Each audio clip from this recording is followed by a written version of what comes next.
There's been over 1,000 lives lost, 2,000 ships, and 200 aircraft. I'd like to have you take a guess on who was behind the first account of some paranormal activity within the Bermuda Triangle. Are we talking like Columbus? We are talking Columbus. Gulped in a gale and lost with 90 people on board to never return again. How could the biggest ship in the U.S. Navy vanish without a trace? It just kind of fell off the face of the earth. There's still no official explanation for the disappearance of the crew of the Carroll A. Daring. A year later, the boat was found off the coast of Bermuda, but the boys were never seen again. Some people even claim to have seen various strange lights and objects flying over this evil part of the ocean. Some even believe some kind of portal or dimensional gateway is what's going on here. The instant the airplane penetrated into the tunnel, these strange lines formed. Doesn't this kind of make you like want to go there just to like try it? I mean, I think I'm pretty lucky. I got some luck running in my blood. I think I could pull something off. All right, everybody, CPT field trip.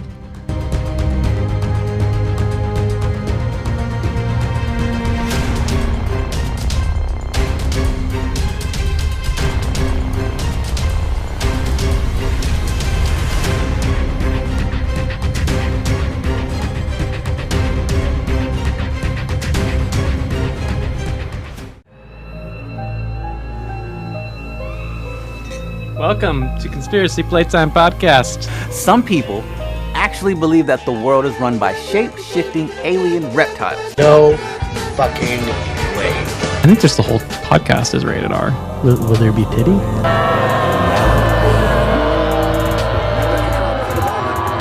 What the fuck is a conspiracy theory? When two separate events occur simultaneously pertaining to the same object of inquiry, you must always pay strict attention. The only Jewish conspiracy there is that I'm circumcised.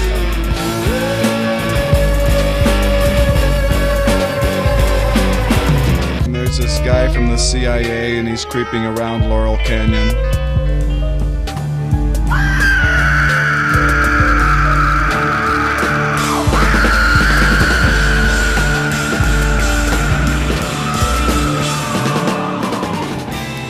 So anyone at any given time could be infected, don't even know it, and feel perfectly well. That's really the nature of science. Come on, man. That's like saying before you got in this program, you take a test where you're taking cocaine or not. What do you think, huh?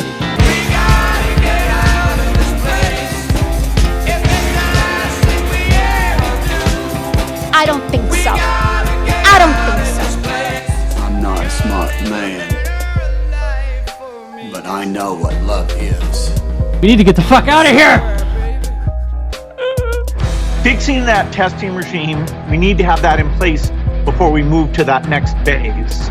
I don't know what to do about the depression and the inflation and the Russians and the crime in the street. All I know is that first, you've got to get mad. You've got to say, I'm a human being. God damn it! My life has value! I have come here to chew bubblegum and kick ass. I strongly believe that. I do as well. And I'm all out of bubblegum. The FBI killed Martin Luther King. It's fucking making sense to me now. How many vaccines have you had? Have you been a good little Nazi? Hail Fauci! Hail Fauci! If our own government was responsible for the deaths of almost 100,000 people, would you really want to know? Yeah.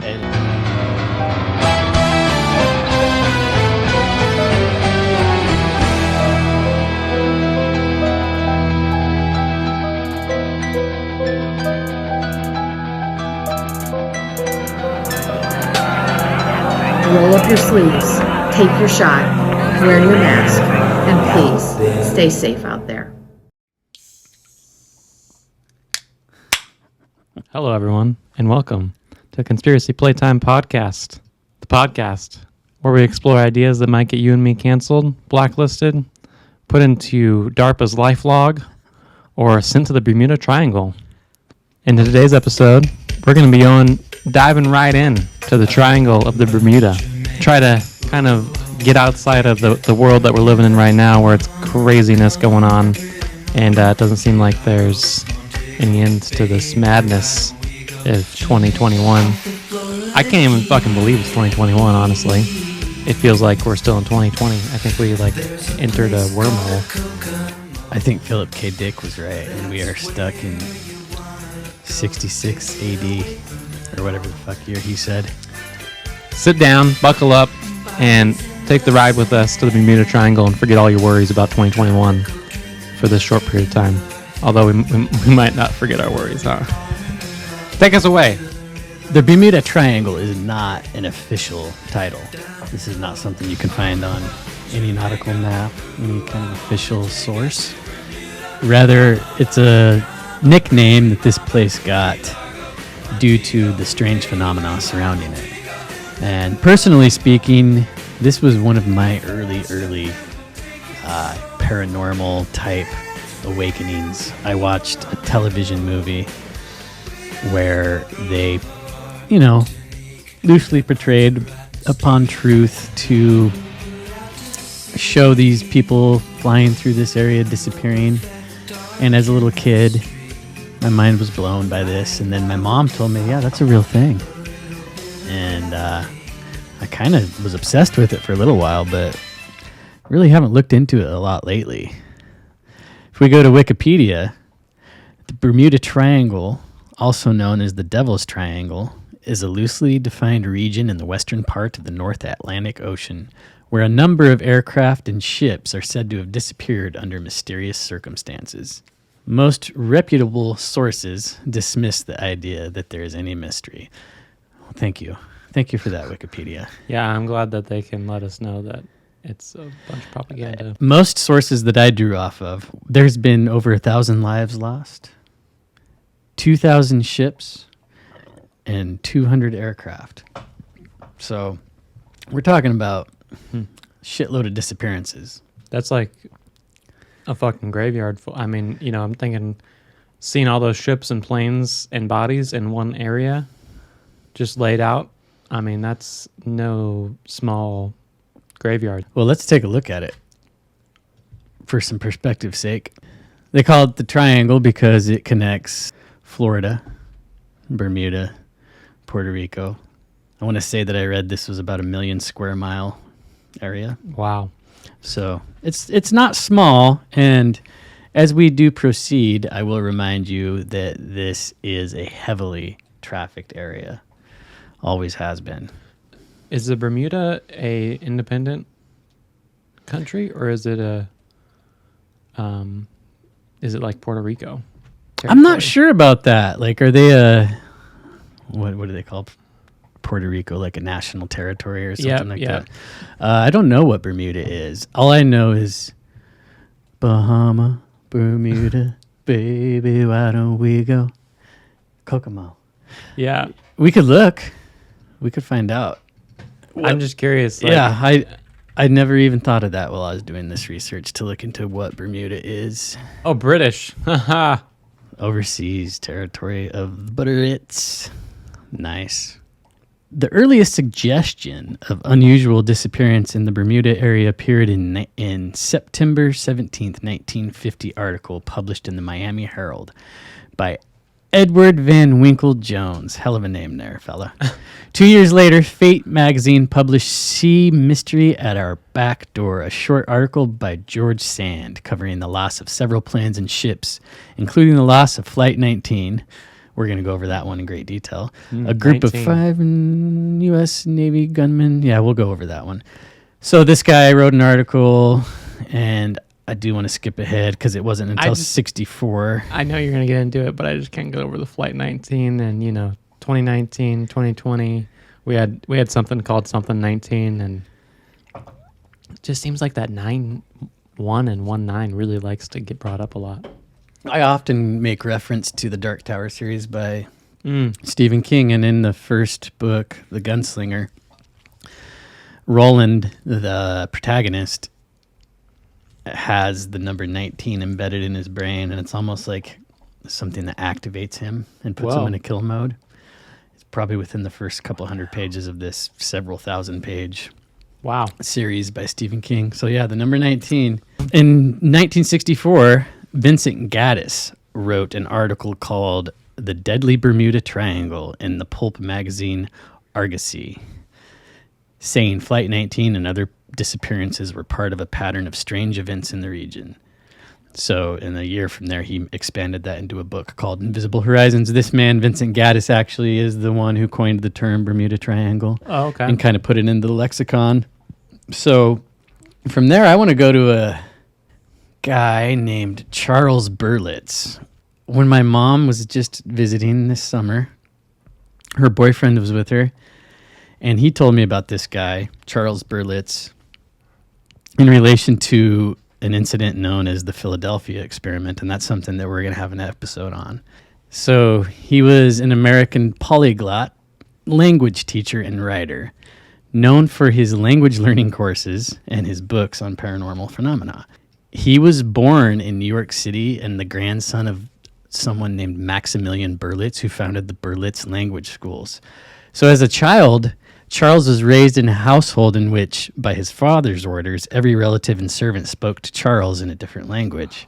He reached adolescence speaking 8 languages fluently. Shit. In adulthood, what's that? What does that do to your brain? I mean, it's got to open up some regions in there. I mean, we'll see the route that he goes. Yeah. In adulthood, he recalled having had the childhood delusion that every human being spoke a different language because everybody he knows in his own life is speaking differently. Wondering why he did not have his own language like everyone in his household. His father spoke to him in German, his grandfather in Russian, and his nanny in Spanish. He began working for the family language school, the Berlitz School of Languages, during college breaks. He became interested in paranormal phenomenon, and he was obsessed with Atlantis. It says here he wrote several books on the topic. And then from there, his findings kind of tipped him towards the Bermuda Triangle, and I think at one point he even claimed that the lost city of Atlantis was underwater in the Bermuda Triangle region. So you just take a look at all the books that this guy's written, and I think he died, it was either late 90s or early 2000s. Let's go back up here. 2003. Okay. So you see a huge number of books about Atlantis just in this little bibliography. Doomsday 1999, huh? Huh. He was a Y2K'er. Yeah, before it was cool. Wrote that in 81. Yeah, I always find it fascinating to go down these guys' histories from back in the day where, you know, they made a big impression on what we have today. Well, also talked about a lot. Look at this. He spent 13 years in active duty in the U.S. Army, mostly in intelligence. Well, of course. So this that many guy languages starts out with the language thing, gets obsessed with the paranormal, and then you know what I becomes start thinking military about intelligence is in movies and stuff like that. They always take the person who's a linguist. Oh, like in that movie, Arrival. Yeah, where they get the linguist to come and interpret what the alien is saying. Yeah. Because who else is going to be able to figure it out? If that was a trip of a movie. Yeah, I guess it's a book. I'd be curious to read that. Oh, yeah. See what other goodness they left out. I'd like to have you take a guess on who was behind the first account of some paranormal activity within the Bermuda Triangle, and think not so much ancient history, but not really close either. But think of that route right there. Think of who may have notably made that journey from Europe to the New World through the Bermuda Triangle. Are we talking like Columbus? We are talking Columbus. That timeline? Here's the first recorded evidence of something going on in this area. Oh. Tip of the hat to Mysterious Universe. Have you ever looked I have into not. them? It's another Australian. I must listen to a few Australian podcasts, but this dude's the shit. And I think there's a couple guys behind this, but this podcast is looking into, and this is actually part of their, looks like they have a division of just articles here, unless this is just a transcript of one of their episodes. But I thought this was a pretty good account of the Christopher Columbus stories. Yeah. So there are numerous cases of strangeness throughout history that have just sort of fallen through the cracks to be mostly forgotten. These are the accounts that have somehow managed to just sort of fade into the mists of time and are not something you are likely to read about in the history books. Many of these even concern very famous and notable historical figures. Yet these odd experiences are relegated to the shadows of history. One such case must certainly be the time the famous explorer Christopher Columbus supposedly saw UFOs and experienced weirdness as he made his way through the Bermuda Triangle. What the? The year was 1492. Sailing the ocean blue. And Christopher Columbus and his crew were in uncharted waters, reaching out over unexplored horizons to penetrate into the new era. On their way to the eventual discovery of the New World, there were many strange and exciting discoveries to come, but before that, a bizarre series of events would supposedly play out, beginning with a strange sighting made on the evening of September 15th, 1492. The Diario of Christopher Columbus's first voyage to America, written by Spanish historian Bartolomé de las Casas, describes how the crew witnessed a strange phenomenon in the sky, which is described as follows. They sailed that day and night 27 leagues and a few more on their route west. And on this night, at the beginning of it, they saw a marvelous branch of fire fall from the sky into the sea, distant from them 4 or 5 leagues. While this very well could have been a meteor, it seems curious that it was spectacular enough for them to make mention of it and emphasize it as a branch of fire, especially when they were likely to have witnessed many meteors in the sky during the voyage. Oddly, many interpretations of this sighting claim it as having been the opposite, and that the light was actually coming out of the ocean to shoot up into the sky. It is intriguing at the very least, but this was only one of several weird incidents they witnessed, according to Casas' account. The following month, on October 11th, 1492, the expedition was only hours away from their historic discovery of the Americas, and on this evening, the admiral spotted something very unusual on the horizon. It seemed to be a light bobbing up and down in the air, and it was odd enough that the admiral called others to look upon it. Casas writes, after sunset, Columbus steered on his former course to the west. They made about 12 miles each hour, and until 2 hours after midnight made about 90 miles, which is 22 leagues and a half. And because of the Caravel Pinta was a better sailor and went ahead of the admiral, it found land and made the signals that the admiral had ordered.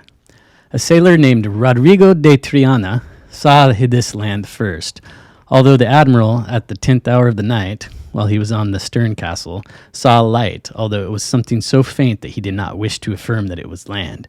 But he called Pedro Gutierrez, the steward of the king's dais, and told him that there seemed to be a light, and for him to look, and thus he did and saw it. He also told Rodrigo Sanchez de Segovia, whom the king and queen were sending as a vidor, inspector, of the fleet, who saw nothing because he was not in a place where he could see it. After the admiral said it, it was seen once or twice, and it was like a small wax candle that rose and lifted up, which to few seemed to be an indication of land. But the admiral was certain that they were near land because of which, when they recited the salve, which sailors in their own way are accustomed to recite and sing, all being present, the admiral entreated and admonished them to keep a good lookout on the forecastle and to watch carefully for land, and that to the man who first told him that he saw land, he would later give a silk jacket in addition to the other rewards that the sovereigns had promised, which were 10,000 silver coins as an annuity to whoever should see it first. It was apparently seen by many witnesses on several of the ships, leaving us to ask, what was this light?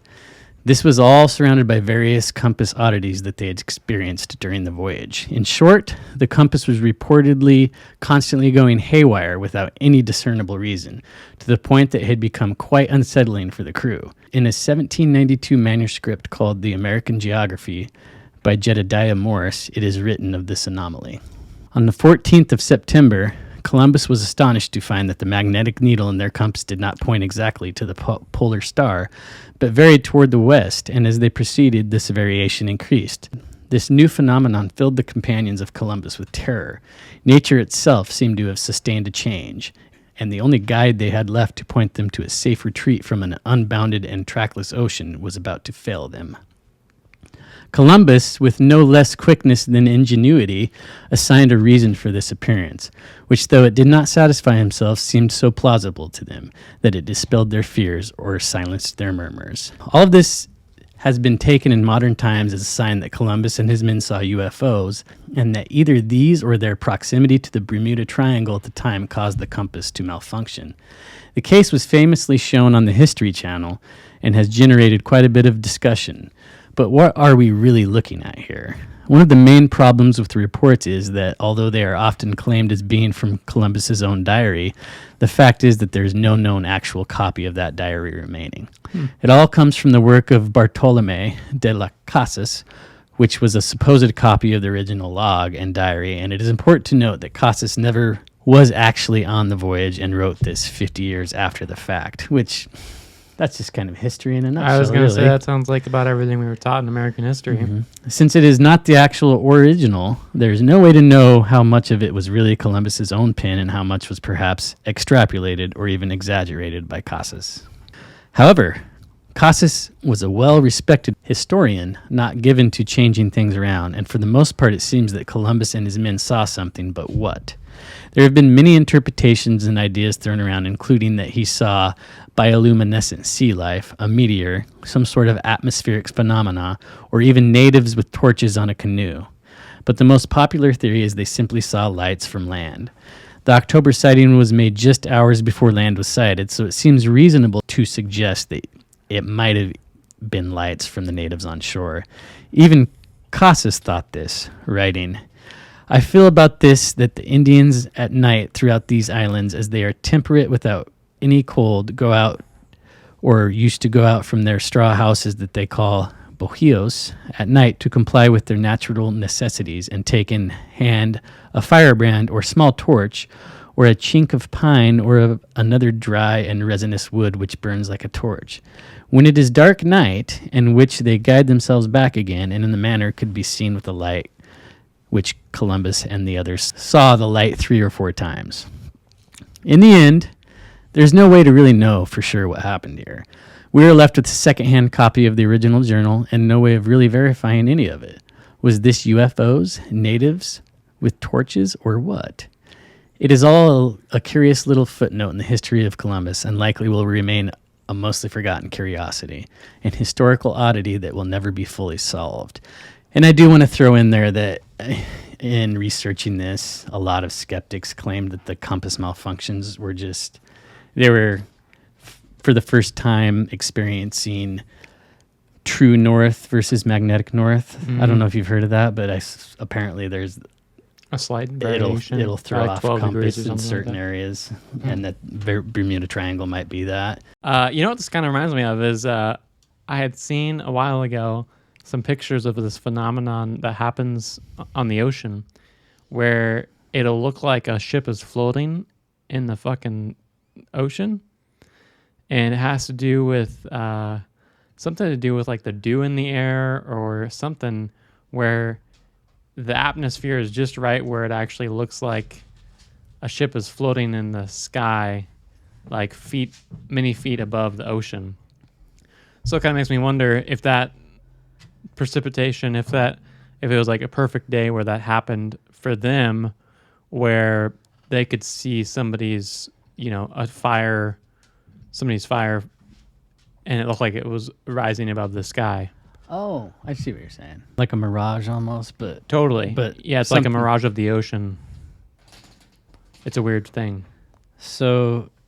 look into it. He's really already counting out aliens, everybody. I'm not ready to... I mean, I'm not discounting. Go the route of the alien myself. Yeah. In this one. But yeah. Possible. Maybe you out there have a different idea. Let us know your thoughts at info@conspiracyplaytime.com.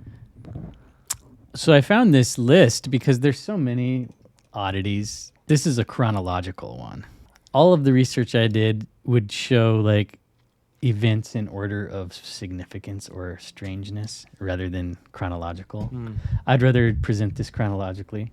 Yeah, I'm down for that. Therefore, I did start with the Columbus. So from there, we're going to move forward almost, looks like a little bit over 300 years.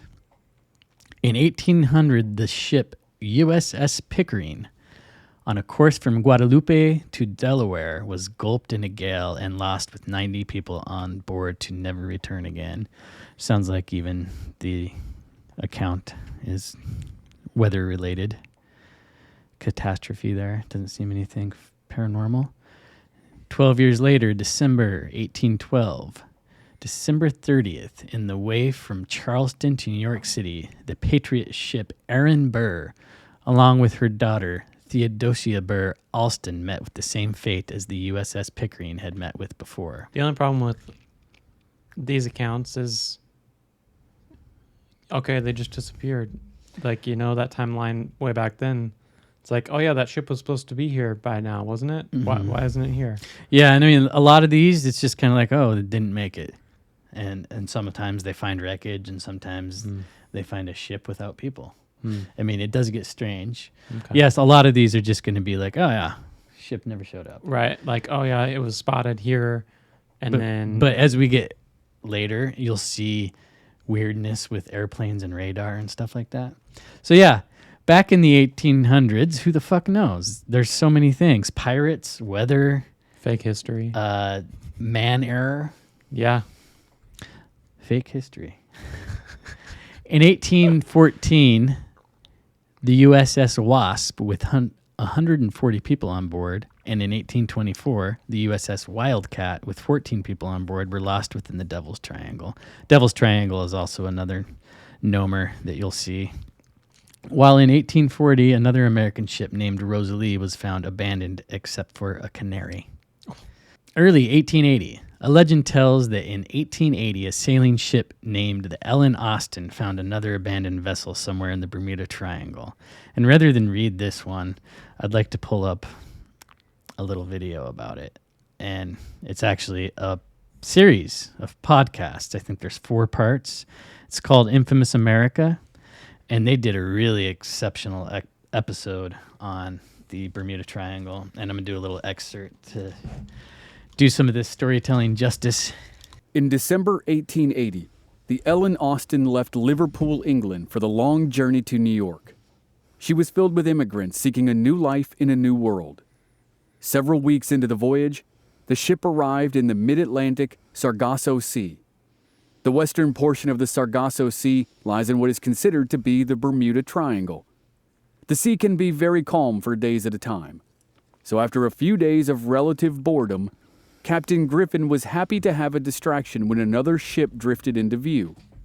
It was considerably smaller than the Ellen Austin. As Captain Griffin studied it through his spyglass, he noticed something odd. He saw nobody on board, and no identifying name or flags. Griffin did nothing at first, because he suspected it was some kind of trick by pirates.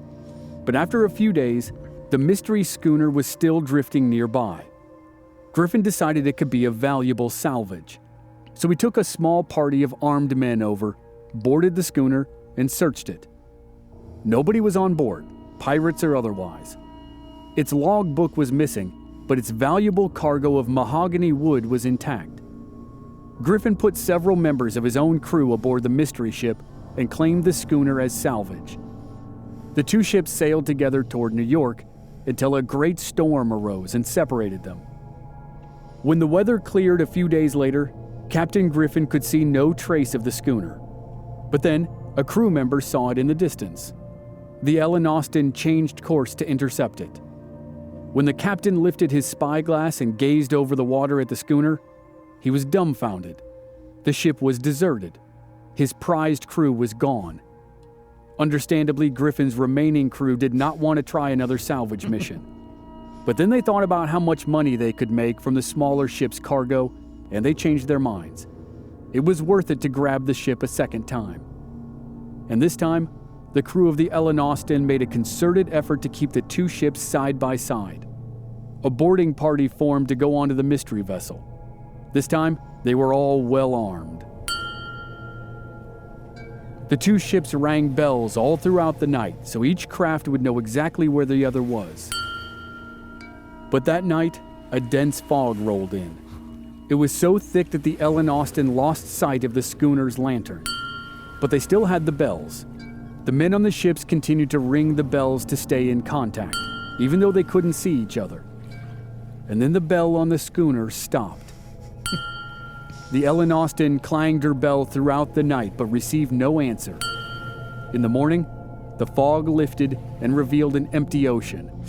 There was no trace of the ghostly schooner or the men who volunteered to leave the Ellen Austin, and they were never seen again. Creepy. Yeah, the music really adds another layer there. What do you think of that one? That's pretty gnarly. Yeah, I was that one caught my attention. That was the first one where I was like, whoa, that's kind of fucking weird. Yeah, like a cursed ship 3 a little bit. times because the original crew's gone. Yeah. Then he puts part of his crew on there. They fucking disappear. And then a third time. And again, same result. But the ship remains. That's crazy.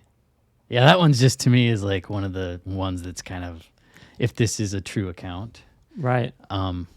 Weird. Weird indeed. And where were they in port from? Or where were they coming from and going from to? From London to New York. So what way were they going? Where they ended up in the Bermuda I think Triangle? a lot of times that you would ride the currents down, kind of because that what was that thing they called the? Is it like a Gulf Stream? Gulf Stream. Yeah, I think to avoid that they kind of would go up and around. I'm not sure, but it does seem like a common route. Yeah. March 1918. The most famous lost ship story. So we got ships, airplanes, and people, and this is the most famous lost ship story. And for this one, I'm also going to reference an article. How could the biggest ship in the U.S. Navy vanish without a trace?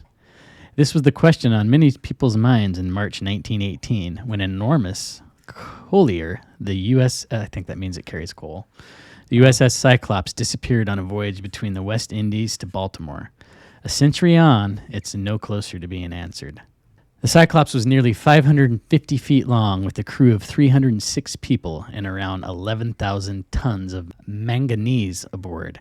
She had been sailing successfully since 1910, traveling between the Baltic Sea, the Caribbean, and Mexico, and assisting with moving coal around the world and helping refugees. But in 1917, when America entered World War I, Cyclops became a key naval asset, transporting troops and coal to fuel other ships around the world. In March 1918, the ship was given a new cargo, tons and tons of dense manganese ore used in steelmaking. She left Brazil loaded up with the brittle metal and then voyaged to Barbados to resupply for the long journey home to Baltimore. The last known message from the ship said simply, "Weather fair, all well." But on the 9-day journey, something went awry, and no one from the ship was ever seen or heard again, vanishing without even an SOS. In a feature published a couple years after the ship's disappearance, Santa Fe magazine described the strangeness of the disappearance. Usually a wooden bucket or a cork life preserver identified as belonging to a lost ship is picked up after a wreck. But not so with the Cyclops, they reported.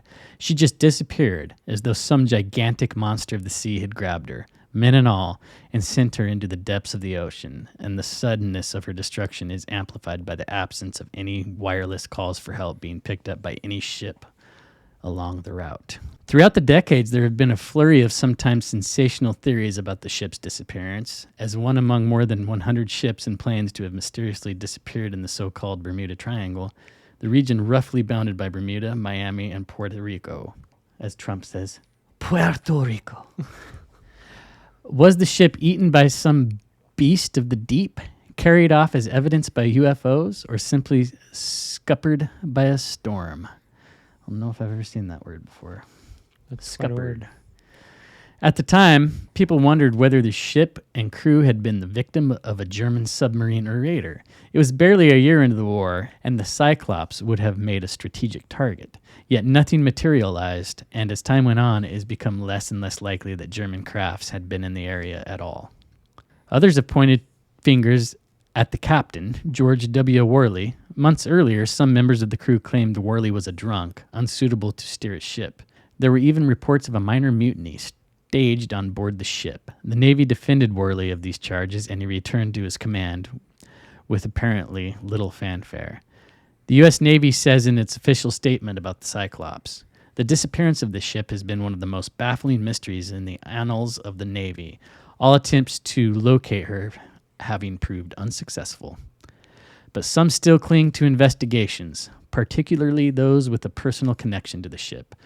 Marvin Barash is the descendant of one of the firefighters aboard the ship. He has spent more than a decade researching its history, painstakingly gathering Navy records, ship logs, and any ephemera that might come in useful, including a blackened bag of manganese ore. The whole existence of the ship has been swept under a rug, he told the Baltimore Sun. It wasn't like it was lost in a glorious battle. It just kind of fell off the face of the earth.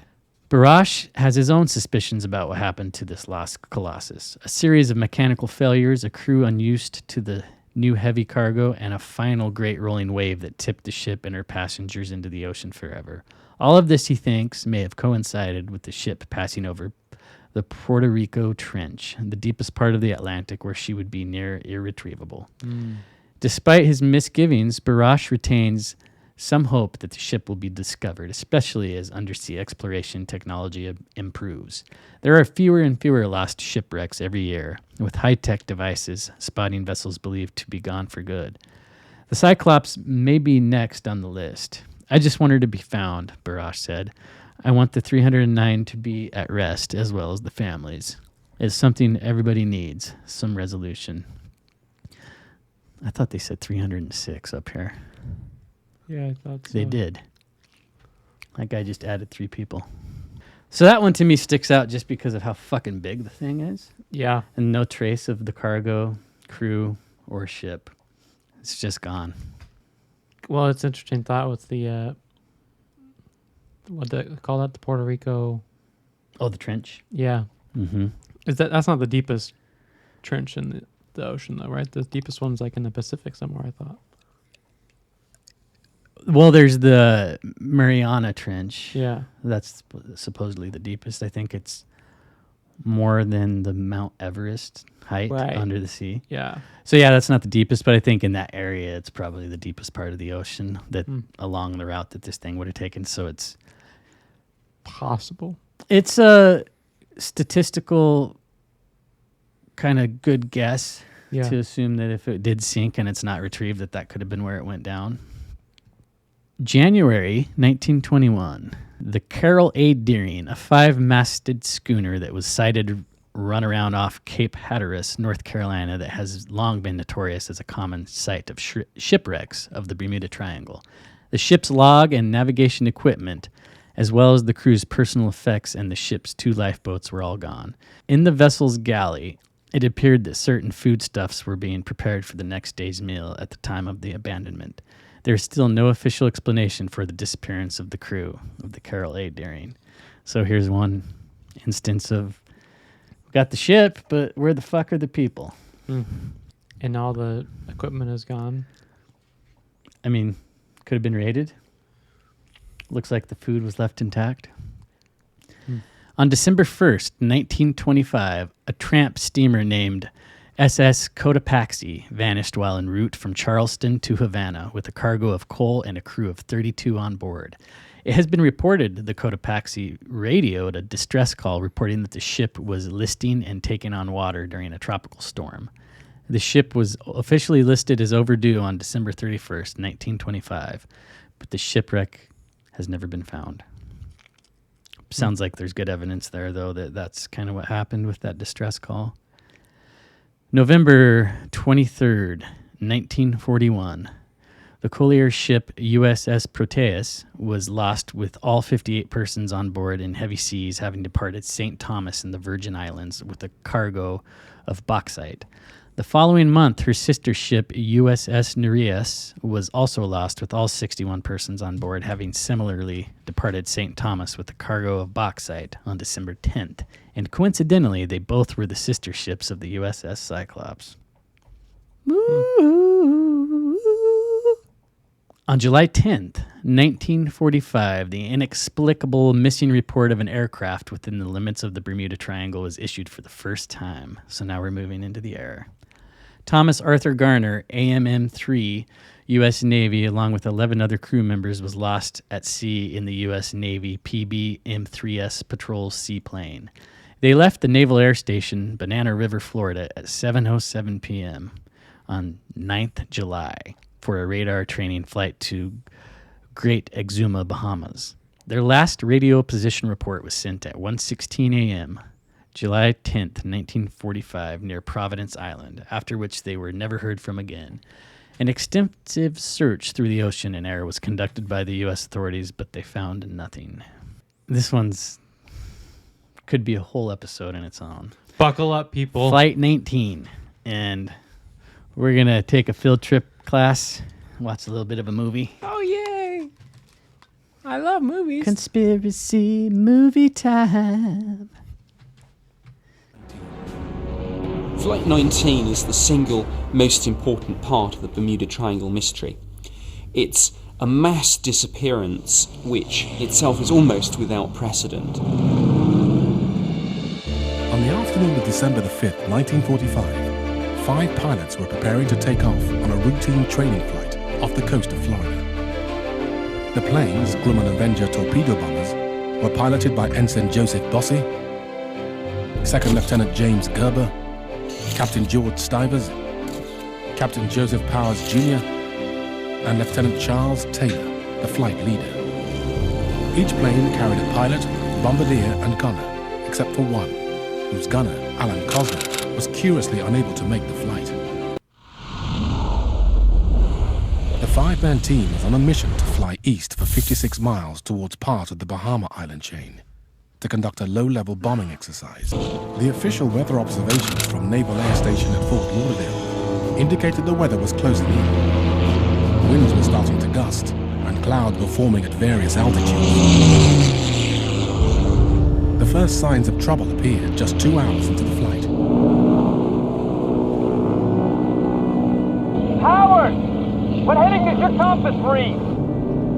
Flight 19 mystery is that the flight instructor, he said that his compasses were out. Well, if you're in a thunderstorm, there were thunderstorms in the area. A thunderstorm will make a magnetic compass spin, and you just kind of lose control. But despite the official weather readings, none of the men reported a storm. The 5 pilots compared compass readings, but none could agree on the direction in which they were heading. I don't know where we are. We must have gotten lost on that last turn. Suddenly, all 5 pilots had no idea where they were. Near Flight 19's operational base in Fort Lauderdale, another pilot, Lieutenant Robert Cox, overheard Taylor and Powers debating their present course. He tried to lend assistance. This is Foxtrot Tango 7-4. Plane or boat calling Powers. Please identify yourself so that someone can help you. Both of my compasses are out. I'm trying to find Fort Lauderdale, Florida. I'm over land, but it's broken. Cox suggested that Taylor lead his squadron northwards while he flew south to meet them. But, inexplicably, Taylor didn't comply. As Lieutenant Cox flew south, visibility was good, yet he could see no sign of the 5 Avenger planes. In fact, the radio transmissions from Flight 19 were now intermittent and growing fainter. Do you read?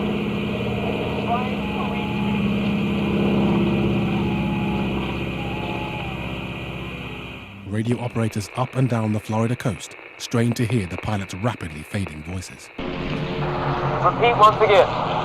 This is Foxtrot Tango 28. Some of the pilots were heard making a last-ditch plea to Taylor to fly due west towards land, but incredibly, this didn't happen. By now, the crew were in serious danger of running out of fuel. Lieutenant Charles Taylor then made a crucial decision.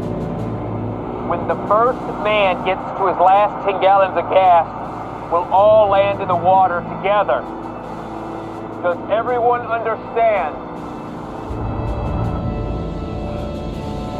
Sir, can you repeat that? 5 hours after takeoff, the last transmission was received from Flight 19.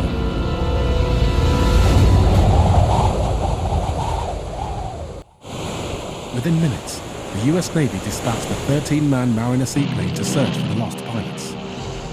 But then things took an even more extraordinary twist. All radio communication with the Mariner was suddenly lost too. But the incredible story was still not finished. A tanker, the USS Gaines Mill, was patrolling the waters off Cape Canaveral. Witnesses saw a giant fireball slowly falling from the sky. The ship raced to the point of impact, only to find an oil slick shimmering on the surface.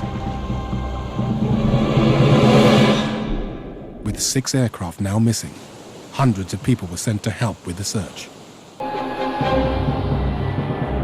The search lasted 5 days.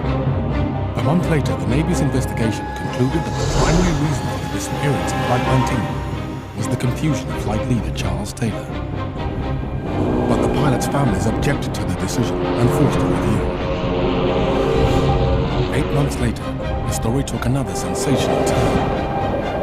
The initial decision was reversed. It was now stated that Lieutenant Taylor has been blamed erroneously for the unfortunate incident, and the 5 planes disappeared as a result of causes unknown.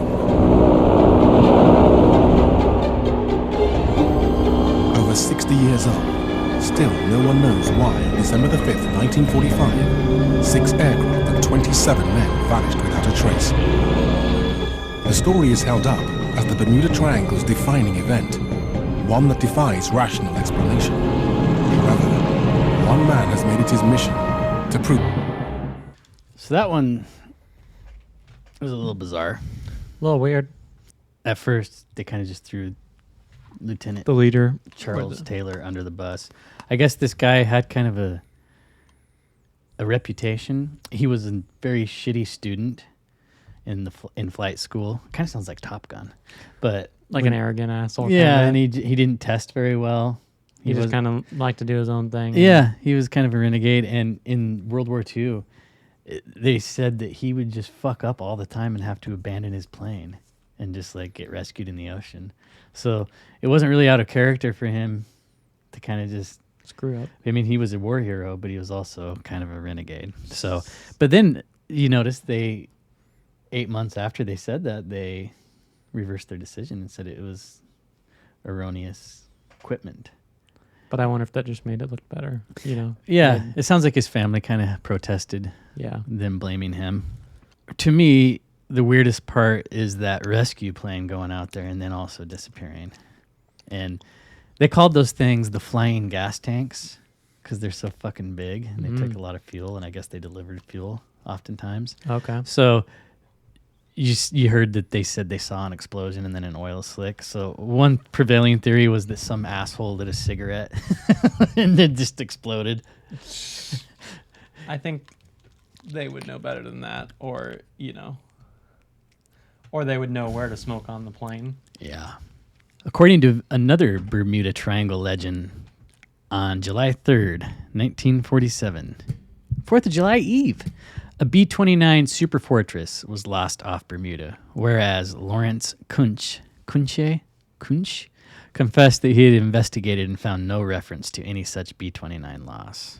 January and December 1948. On January 30th, 1948, the aircraft Avro Tudor G-8HNP Star Tiger was lost with its 6 crew and 25 passengers en route from Santa Maria Airport in the Azores to Kindley Field, Bermuda. And in the same year, on December 28th, Douglas DC-3 NC-16002 lost with its 3 crew members and 36 passengers during a flight from San Juan, Puerto Rico to Miami, Florida.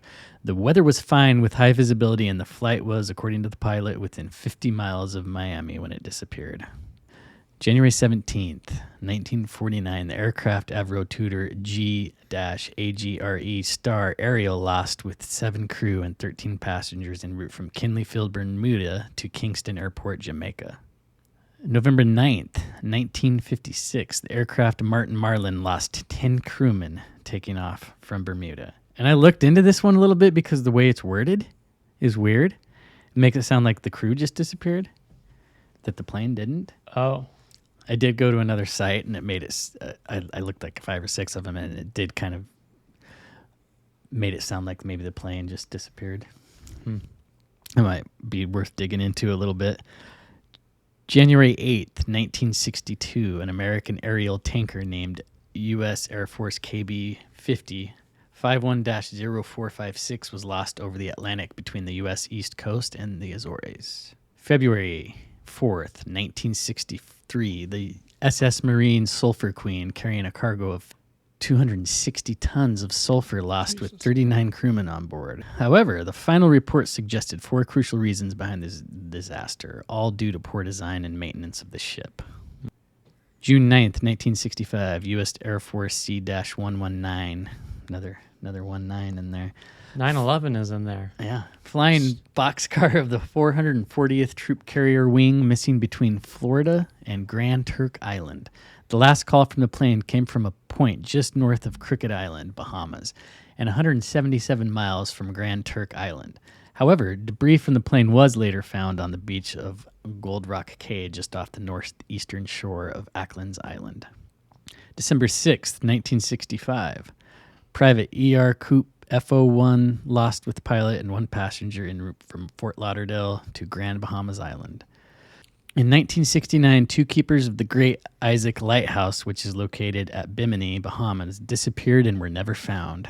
A hurricane was said to be passed through at the time of their disappearances. It was the first report of strange disappearance from the land within the Bermuda Triangle territory. Huh. And then we're jumping way ahead from 69 to 2005. June 20th, 2005, a flight called Piper PA-23 disappeared between Treasure Cay Island, Bahamas, and Fort Pierce, Florida. There were 3 people on board. April 10th, 2007, another Piper PA-46310P disappeared near Berry Island after flying into a level 6 thunderstorm and losing altitude, taking 2 lives aboard. And these just kind of sound like regular crashes. July 2015, 2 14-year-old boys, Austin Stephanos and Perry Cohen, went on a fishing trip in their 19-foot boat. The boys disappeared on their way from Jupiter, Florida to the Bahamas. The U.S. Coast Guard conducted a 15,000-mile square nautical mile. They must have been rich white fucks. Look at that search. 15,000 square nautical mile wide search, but the pair's boat was not found. A year later, the boat was found off the coast of Bermuda, but the boys were never seen again. October 1st, 2015, the SS El Faro sank off the coast of the Bahamas within this sinister triangle. However, the search divers identified the vessel 15,000 feet below the surface. February 2017, the Turkish Airlines flight TK-183 and Airbus A330-200 was forced to change its direction from Havana, Cuba to Washington Dulles Airport after some mechanical and electrical problems inexplicably occurred over the triangle. May 15th, 2017, a private Mitsubishi MU-2B aircraft was at 24,000 feet when it vanished from radar and radio contact with air traffic controllers in Miami. But the debris from the aircraft was found by United States Coast Guard search and rescue teams the next day about 15 miles east of the island. There were 4 passengers, including 2 children and 1 pilot on board. Several boats and planes have seemingly vanished from this Devil's Triangle, even in good weather without radio and distress messages, as well as some people even claim to have seen various strange lights and objects flying over this evil part of the ocean. And researchers are attempting to determine what has caused these wild phenomena, including hundreds of aircraft, ships, and boats to mysteriously disappear within this particular area of the Bermuda Triangle. So, in some wacko theories, different people have given explanations. Magnetic anomaly. This is kind of a common theme throughout here, starting with the Columbus thing. There's also, here's a theory that's kind of sciencey.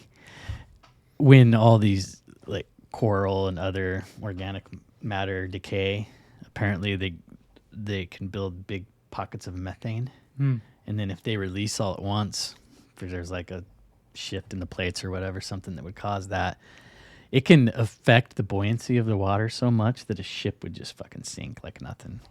And so this is possible, but after that theory was put forth, people looked into it, and it's not something that should be happening in this part of the ocean from what they found. It is something that does happen.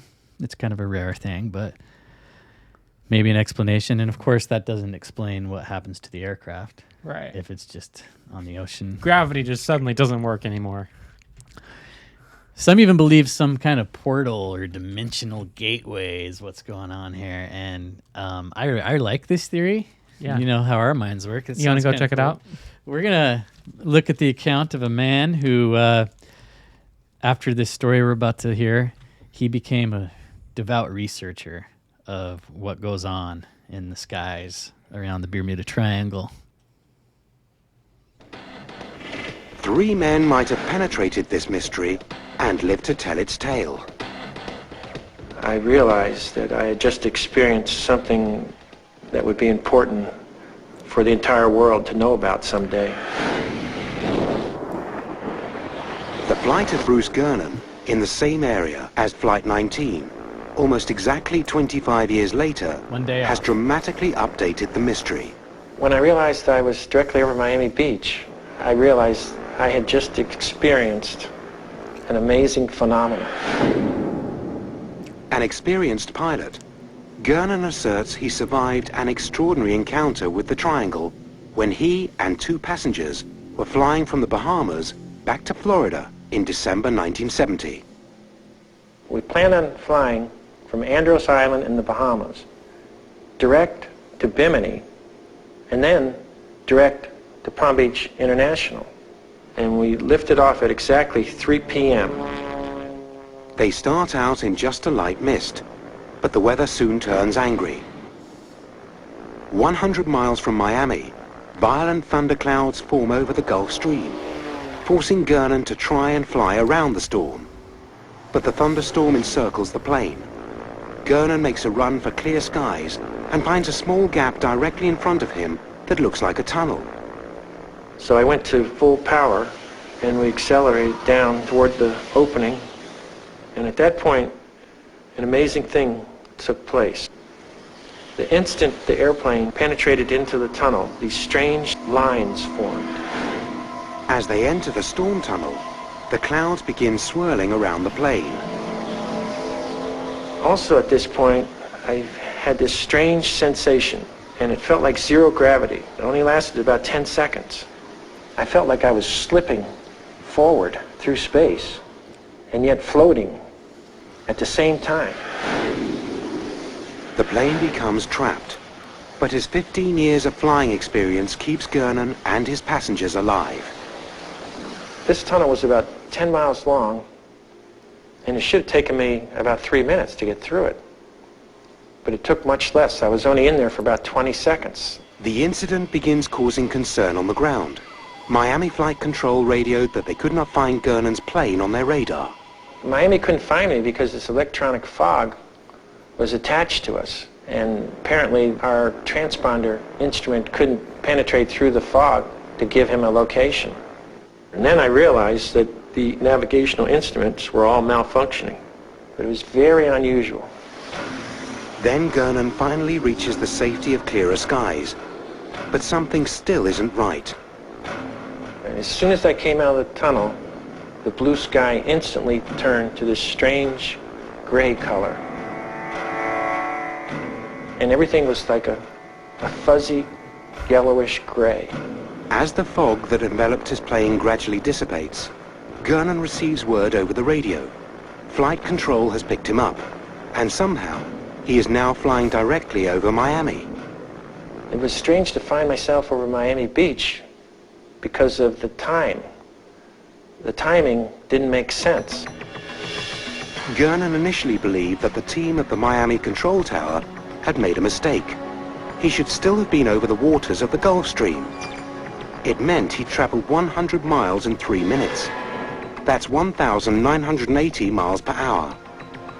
How could that be possible when I can only fly 200 miles an hour and travel that fast and that far? I'd have to be going closer to 2,000 miles an hour. But history shows that Gernon was not the first flyer to report a strange magnetic fog. In 1927, another skilled pilot claimed a very strange fog had caused his equipment to fail and set his compass spinning. His name was Charles Lindbergh. Lindbergh in 1927 was flying back from Cuba, and he flew at night, and he was going to fly all the way to St. Louis. When he got over the Florida Straits, maybe 40 miles away from where I experienced this, he ran into a strange fog. and he wrote about it in his last book. He kept it a secret of over 40 years. He never told anybody, and I think that's because he couldn't explain what it was. I feel like we need to ask Ken Wheeler about this. He's the magnetism expert. He talks about magnetism all around us. It'd be interesting to get his take. So after this happened, it just kind of changed the course of this guy's life. Oh, I could imagine. He became a seeker of, you know, I want all the knowledge possible about what's gone on in this little area of the world. And he comes upon the writings of this other guy. And this was years before. Is this the guy he was just talking about? Or no, so you know Charles Lindbergh, he's the guy that like broke all these flight records. Oh, okay. I was going to say that name. He's famous familiar. because his little kid got kidnapped, the Lindbergh baby. Oh. That's something in the Mandela effect. A lot of people don't remember that kid was killed. Whoa.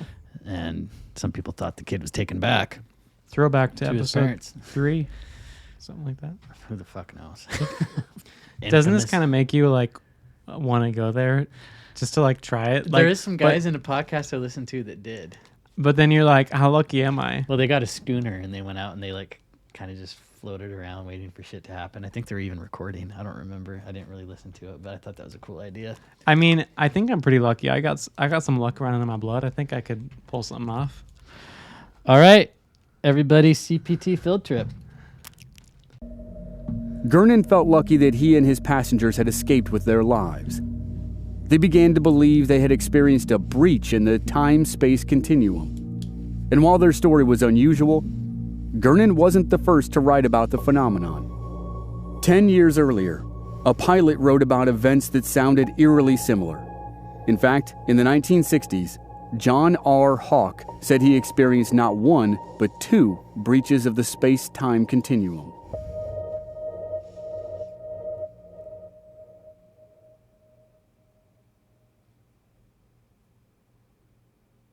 Hawke spent years in the British Royal Air Force and had flown over all the world's oceans. He could fly just about anything.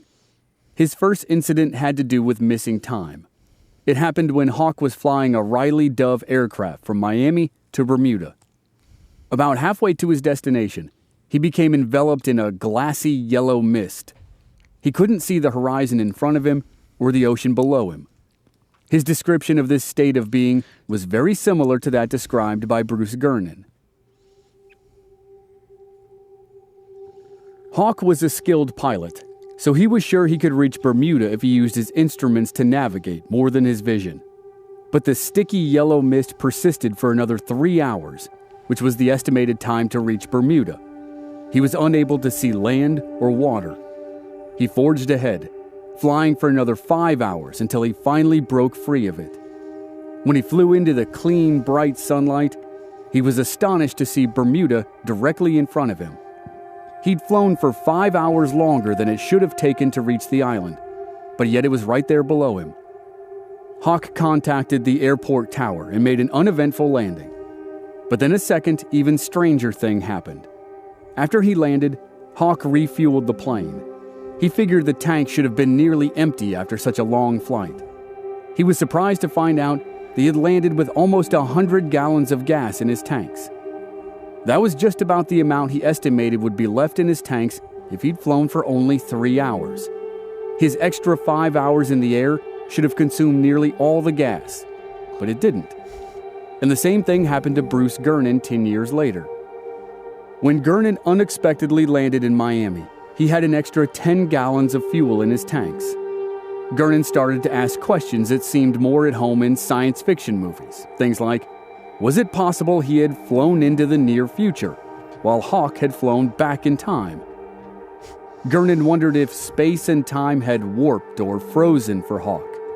Conversely, he wondered if space and time had sped up for himself. Either way, he thought they'd both experienced a distortion of the space-time continuum, but in different ways. And if all that sounded strange already, Hawke's second experience with the space-time continuum was even more puzzling. Hawke was flying a twin-engine Piper Aztec from Fort Lauderdale to Bermuda. It was a delivery flight, and one he didn't think would be a challenge. Weather reports told Hawke that he could expect puffy cumulus clouds between 4,000 and 8,000 feet. If he wanted to fly higher, he could, because there were helpful tailwinds at 11,000 feet. Hawk described his experience in a 1991 book. He remembered that he was on autopilot, with everything going smoothly, until he looked at his magnetic compass. He couldn't read it. The compass card was spinning so fast that it was a blur, and then Hawk started feeling woozy. He lost his sense of balance. His peripheral vision began to get dark. He was used to something called a grayout that occurred when high G-forces dimmed the edges of his vision. But in this instance, there were no G-forces, yet he felt like he was going to pass out. Hawk drew on his experience to save himself. He was already flying on autopilot, but he knew that wasn't good enough. He pushed his seat back as far as it would go. If he was going to pass out, he was determined to avoid falling on the yoke. That would send the plane into a tailspin. But before he could do anything else, he felt himself losing strength. He leaned back against the headrest and looked up through the windshield. All he could see was a yellow fog. He couldn't see the clouds, water, the horizon, or blue sky. The last thing he recalled before losing consciousness was that he looked at his watch. His arm felt like lead, but he fixed the numbers in his head. When Hawk woke up, he saw it was 59 minutes later. If his gauges were correct, he was still flying northeast. He could now see the sun, and he felt his gauges were accurate. Hawk felt drained, but otherwise okay. He looked up and saw the contrail of another airplane. He radioed the airplane, told it he was underneath, and asked where he was. He couldn't believe what the pilot of the other plane told him. He was 400 miles from where he had been just an hour before. In that hour, he'd covered more than twice the distance his plane could travel in that amount of time. Hawk turned due west and landed in Virginia. 10 years later, Bruce Gernon estimated that the space-time distortion Hawk encountered in the electronic fog had moved him ahead an hour and 52 minutes. That's some crazy shit, boy. So we get to this theory where some kind of portal or distortion in the space-time continuum. If you really want to mind fuck, this is something that in all my years of looking into the Bermuda Triangle, what little bit I have, I've never heard of this. And there is a counterpart in the Pacific. We'll watch this little video here, explore a couple more ideas, get Jeremiah on his way. The Dragon's Triangle, you mean? I think he called it the Devil's Triangle. Dragon's Triangle. Devil's Triangle is what they call the Bermuda. We all have to respect the ocean, not just because it's the foundation of many forms of life, but because this massive body of water can also be quite ruthless when it comes to claiming lives. Many of us know better than to underestimate how many human lives can be lost in an ocean-related tragedy. And needless to say, mankind has had too many of them. Thousands of years of maritime history can attest to the harsh realities that humans have had to face when navigating through Earth's final frontier. While the vast expanse of the ocean promises treasures just as much as it forebodes tragedies, certain parts of the planet's hydrosphere pose deadlier dangers to those who dare pass through their waters compared to other sea and ocean regions. And one of the most dangerous stretches of water, which is shrouded in curious mystery, can be found in that gigantic Pacific Ocean. This enigmatic region is called the Dragon's Triangle. This region of the Pacific goes by many names. Aside from the Dragon's Triangle, it is also referred to as the Devil's Sea, Formosa or Taiwan Triangle, and the Pacific Bermuda Triangle. The name Dragon's Triangle can be traced back to old Chinese fables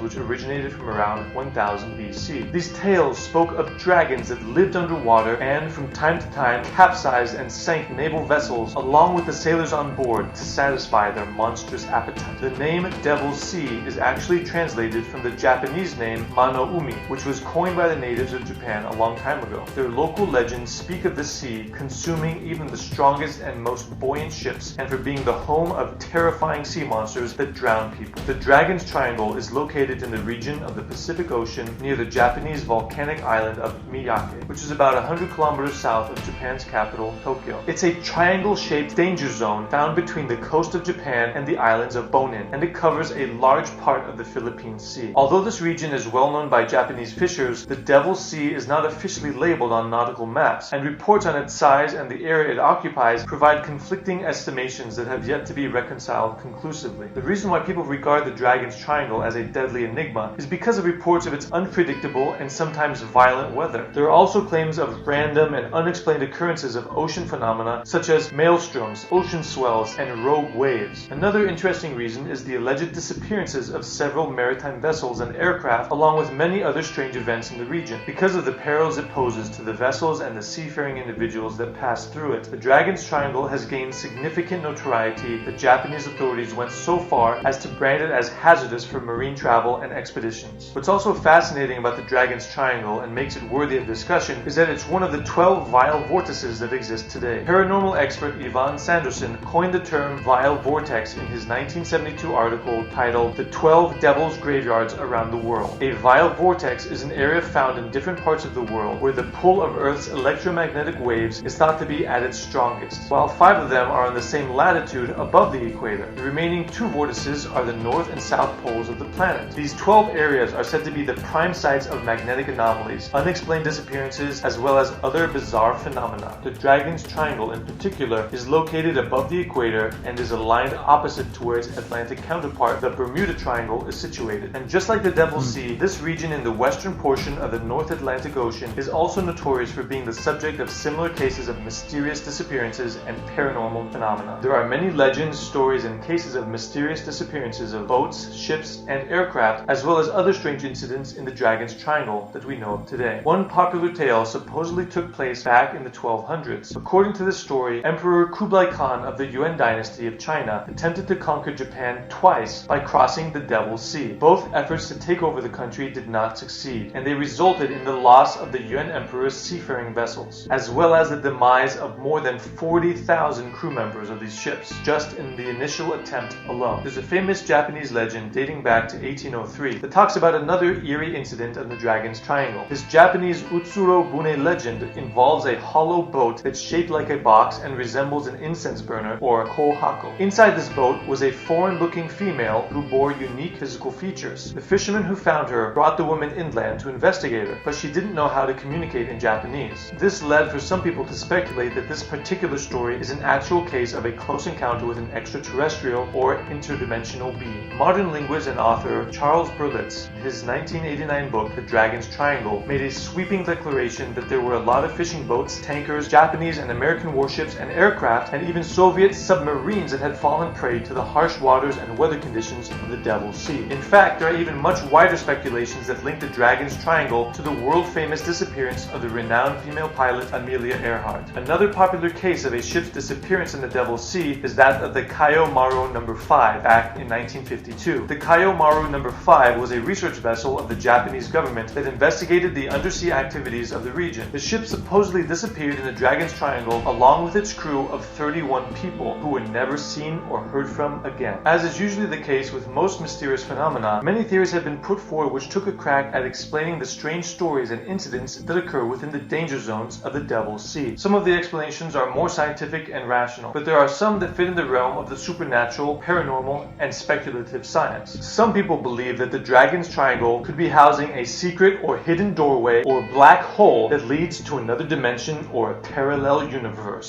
Some also connect the oceanic region with the lost city of Atlantis, while others have raised the possibility that extraterrestrials have something to do with the sudden and unexplained disappearance of many vessels and seafaring individuals that pass by the area. Of course, rational and natural explanations have also been presented to put the questions surrounding the controversial and strange mystery behind the Dragon's Triangle to rest. For one, deep-sea fishing has always been a dangerous line of work, which is why it shouldn't come as a surprise that many fishing boats have sunk in the region of the Devil's Sea and other surrounding seas and oceans near Japan. Some even say that the number of incidents of fishing boats that sank in the Dragon's Triangle is no higher than the average. Another explanation for the disappearance of the boats and ships in the area could be the vast field of methane hydrates that lies at the bottom of the ocean within the zone of the Devil's Sea. According to this theory, methane hydrates, or ice-like deposits that detach from the bottom of the ocean floor, are turned into the gaseous form of methane clathrates, which in turn produce bubbles on the water's surface. When methane clathrates surpass the temperature of 18 degrees Celsius or 64 degrees Fahrenheit, they produce eruptions of gas that mess with the buoyancy and consequently leave ships vulnerable to sinking easily. Other natural explanations include something to do with undersea volcanic activities, the movement of tectonic plates, as well as agonic lines and magnetic anomalies. The scientific and natural explanations I have just mentioned should have been sufficient enough for everyone to tear off the shroud of mystery and inexplicability surrounding the Dragon's Triangle. Even then, many still prefer to believe in more unconventional theories of the paranormal. But regardless of whether or not you choose to believe the scientific or the supernatural explanation, it cannot be denied that the Dragon's Triangle or the Devil's Sea is among the world's most compelling mysteries about the oceans and high seas, with still much remaining to learn. And so, for those who might find themselves cruising somewhere in the Pacific Ocean, perhaps it would be in your best interest for the time being that you steer clear of this region. Bon voyage.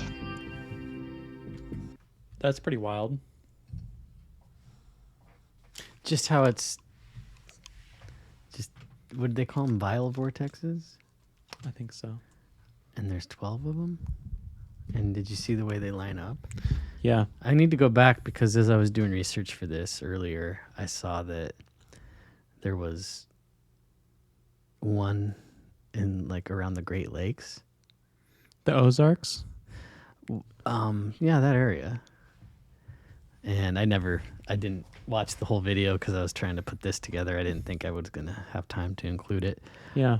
But he kind of just glossed over something in there. And to get back to Bruce Guerin.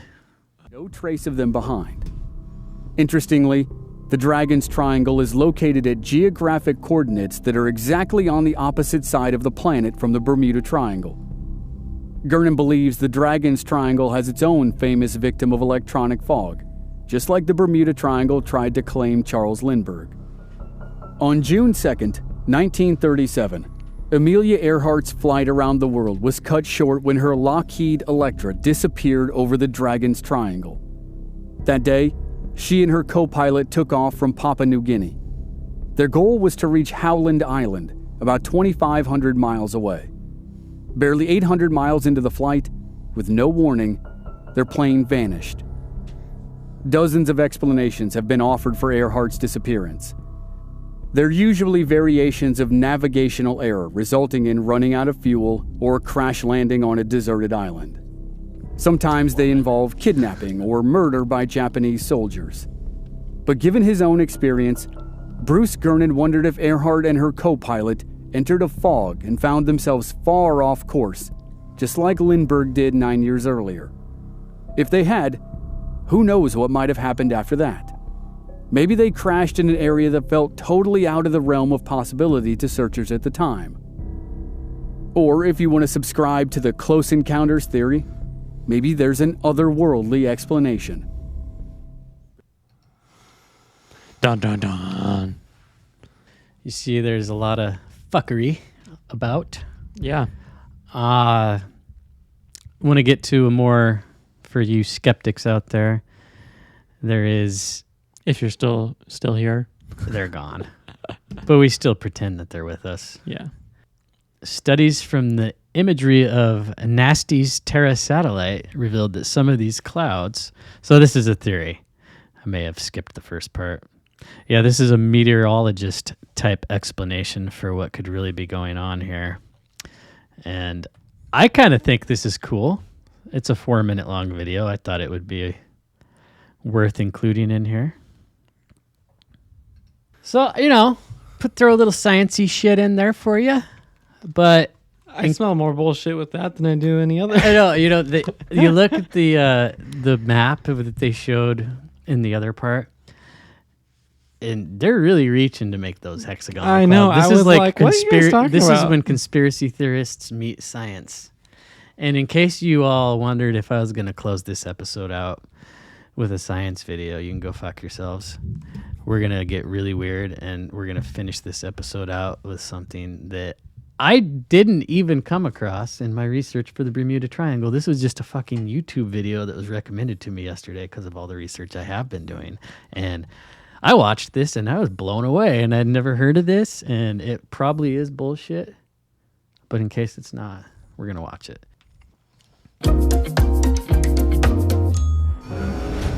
Ladies and gentlemen, this is your captain speaking. Welcome aboard Flight 914.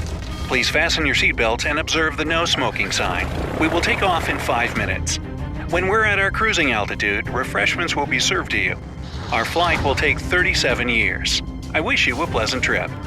What would you do if you went on a vacation to another city and suddenly found yourself in another country altogether? I guess more adventurous types would even enjoy such a change of plans, but most of us would be confused. Anyway, I bet even the most reckless of adventurers would at least raise an eyebrow if told they'd flown for close to half a century. On July 2, 1955, Pan American Flight 914 made its way from New York to Miami, Florida. It was a fine, sunny day, and 57 passengers on board the plane were looking forward to seeing the warm beaches and palm trees of Florida. The plane took off without trouble, but 3 hours later, when it should have already landed at the destination airport, it was nowhere to be seen. Radars of the control tower in Miami didn't show any approaching aircraft, and no distress signals were received either. When air traffic control contacted the New York tower, they got a perplexing reply. Flight 914 just disappeared from the radars in midair. Everything indicated that the plane was lost. Apart from having vanished from the radars, air traffic control couldn't get through to the pilots with the radio.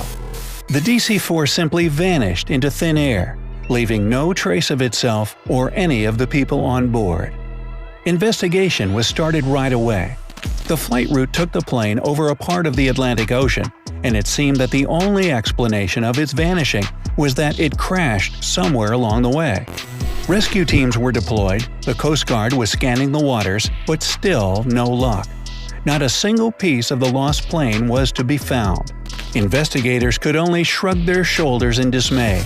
61 people, passengers plus the crew, just blinked out of existence, along with a huge flying machine.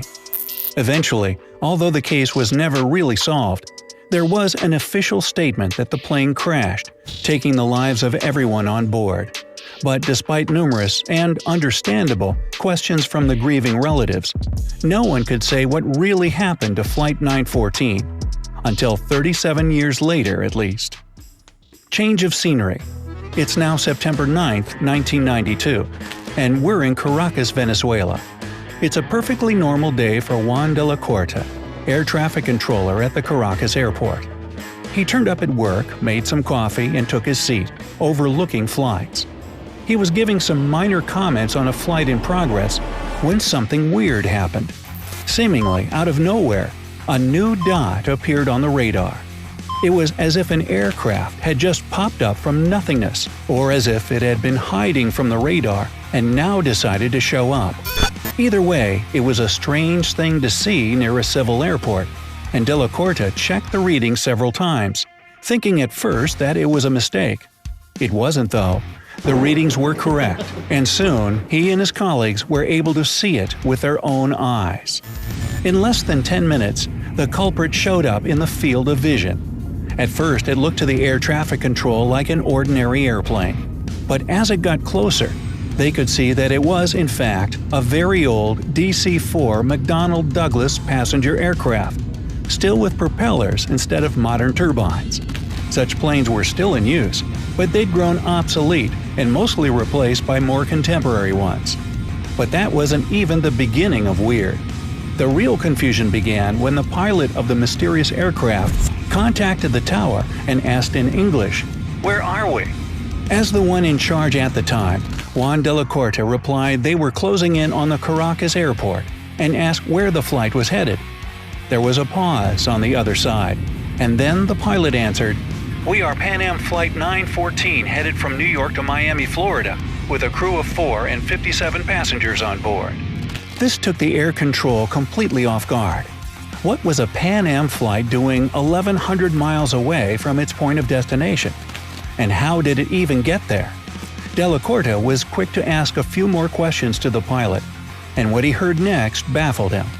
The pilot said his flight was scheduled to land at the Miami airport at 9:55 a.m. on July 2, 1955. Now it was time for the tower to fall into silence. Before asking anything else, not to make matters worse, air control cleared the plane for landing. Della Corta didn't know what to make of the pilot's words. Perhaps he thought he went insane, but that was irrelevant since there were people on board the mystery airplane. He had to make sure they landed safely, and decided he would ask questions when they did. Ground units were immediately called to assist the plane and the passengers, and it landed without trouble. Having relaxed a little bit, Juan finally decided to ask something that bothered him. "Did you know today is May 21st, 1992? Another pause that ensued told him it was a huge mistake to say that. As the ground crew approached the airplane, the pilot's bewildered voice on the radio said, "What are you talking about?" When Della Corta heard that, he knew he would have to order security guards to go to the plane and escort the passengers and the crew. However, as they were moving towards the aircraft, the pilot did something nobody expected. Juan heard the flight captain's panicking voice saying, "No, stay away! We're leaving now!" And indeed, he started the engines again and, without waiting for takeoff clearance, taxied the plane to the runway. Juan tried to stop him over the radio, telling him he was creating a dangerous situation, but the pilot didn't respond. He simply drove to the runway, accelerated, and took off. For some time, the plane could be seen in the air. Soon, it only appeared as a dot on the radar, and then it vanished again. No words could describe the shock Juan Della Corta and his colleagues at the air control tower were in. They had just seen an old airplane appearing out of nowhere, the pilot telling them he was headed to Miami, and before they could do anything, it flew away again, only to disappear in thin air like it had been a collective hallucination. No trace was found of that plane ever again, and to this day, no one can explain what happened that morning in Caracas. Smell that? Smells kind of fishy, right? I must say, though, there's much dispute about the credibility of this event. Back in 1985, a tabloid called Weekly World News was the first to cover this story. And yes, I just said 1985, 7 years before the most popular version appeared. Later, the same newspaper retold the story twice more, only with other details, and with 1992 set as the date of the time-traveling aircraft appearing in the future. The picture of Juan Della Corta, the air traffic controller in Caracas, also differed from the 1985 original, so the story was largely announced fake and it became sort of an urban legend. However, the legend still lives, and many sources retell it in their own way. Some even go as far as to say that the passengers of the plane eventually returned to their homes, and strangely, none of them looked a day older than 37 years prior, while everyone they knew grew old at a humanly pace. They say doctors examined the pilot, the crew, and the passengers, but couldn't find anything out of the ordinary. The people were healthy. Now this part doesn't look even remotely credible though, because no solid piece of evidence can be found about 61 people returning from a decades-long flight. I mean, come on, wouldn't they have run out of snacks? One thing that keeps popping up on the internet and piquing the interest of paranormal enthusiasts is a small pocket calendar that somehow was left on the Caracas airport runway when the notorious plane took off. The thing about it is that it's from 1955, and allegedly remains the only artifact of that weird encounter. There are still people who claim the calendar is real, but once again, there's no actual proof of its existence. Ah well, who knows? Maybe it's just a tall tale, an urban legend indeed. Or it could be a huge conspiracy to hide the fact that time travel is possible. I guess we'll never know. Wink wink. And what do you think? Was Flight 914 really lost in time for 30 seconds? We gotta look into that. Let's interview that guy. Juan? Yeah. Juan fucked up. He shouldn't have told him what year it was. Said anything. I know, what a fucking idiot. Juan. All right, ladies and gentlemen, thank you for sitting in with us for this episode of Conspiracy Playtime. Let us know what you think, yeah?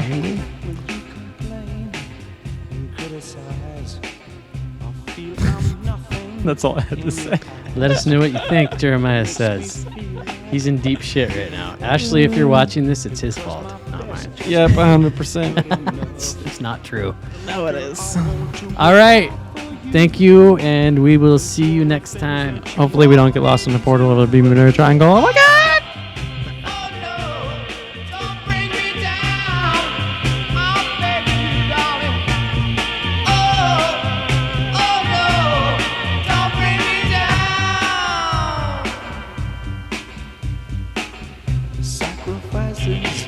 How I'm weak. I'm ready to give as well as take. One thing I need is your respect. One thing I can't take is your neglect.